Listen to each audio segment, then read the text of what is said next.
Et on continue d'avancer et de nourrir cette discussion avec nos reportages. Parmi les réserves de vote ciblées par les deux candidats, celles qui se sont portées sur Jean-Luc Mélenchon, le candidat de la France insoumise éliminé dimanche dernier, laisse nombre de partisans déçus et concernés notamment, vous parliez de politique madame, mais aussi évidemment par l'économie et par l'âge de départ à la retraite. C'est le récit d'Arnaud Boutet.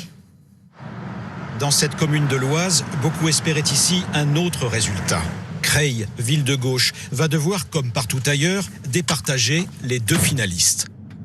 Mais dimanche dernier, avec 56% des voix, Jean-Luc Mélenchon a écrasé la concurrence et cet électeur ne digère pas son élimination. Vous auriez voulu qu'il soit président ? Les Français, ils auraient dû. Un homme dépité et décidé. Et aujourd'hui, vous pensez que vous n'allez pas voter pour le second tour alors ? Non, c'est pas la peine.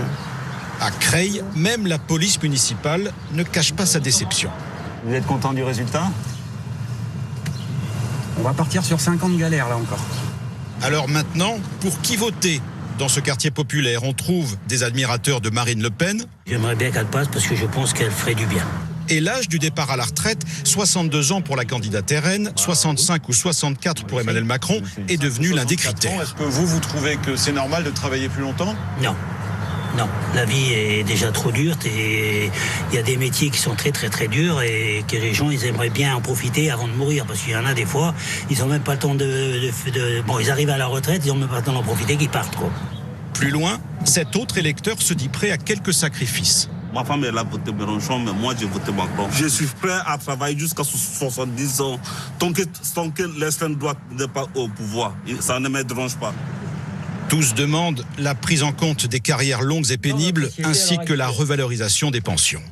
Si je peux éviter qu'on me pousse jusqu'à 64 ou 65, j'éviterai ça, hein, clairement. Et donc le choix dans 15 jours sera aussi lié à ça, si je comprends bien. Ouais, entièrement.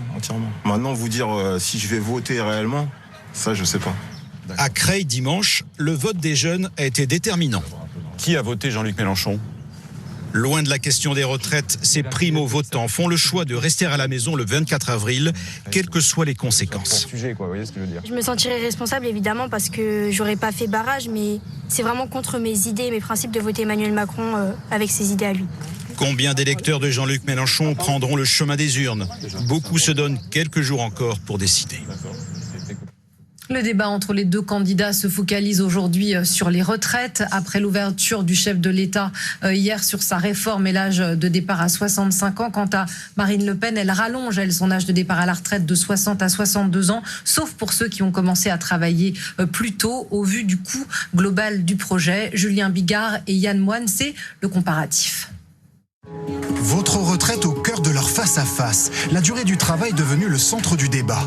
Reculer l'âge de départ à 64 ou 65 ans pour Emmanuel Macron. Entre 60 et 62 ans pour Marine Le Pen. Deux visions à l'opposé qui n'ont pas la même incidence sur les finances de l'État. Prenons d'abord la proposition d'Emmanuel Macron. La retraite à 64 ou 65 ans, cela ferait rentrer de l'argent dans les caisses. 9 milliards d'euros en 2027 selon lui. Trop optimiste pour un institut indépendant qui chiffre l'économie à 7,7 milliards d'euros seulement. La raison de cette différence, le candidat espère qu'avec des salariés plus longtemps au travail, il y aura plus de croissance. Il y a 1,3 milliard d'écart qui correspond surtout à un surplus d'activité qui pourrait être entraîné par cette réforme, plus de personnes qui seraient en emploi, un taux d'emploi qui est de plus en plus élevé, notamment chez les seniors aujourd'hui. Ce n'est pas de la mauvaise foi dans le calcul, c'est plutôt un optimisme qu'on retrouve assez régulièrement dans les chiffrages des candidats à la présidentielle.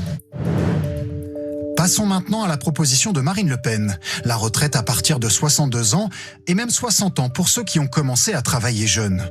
Cela coûte de l'argent à l'État. 9,6 milliards d'euros en une année selon la candidate. Mais beaucoup plus selon une étude. Plus de 26 milliards d'euros. Soit presque 3 fois plus. Ouais.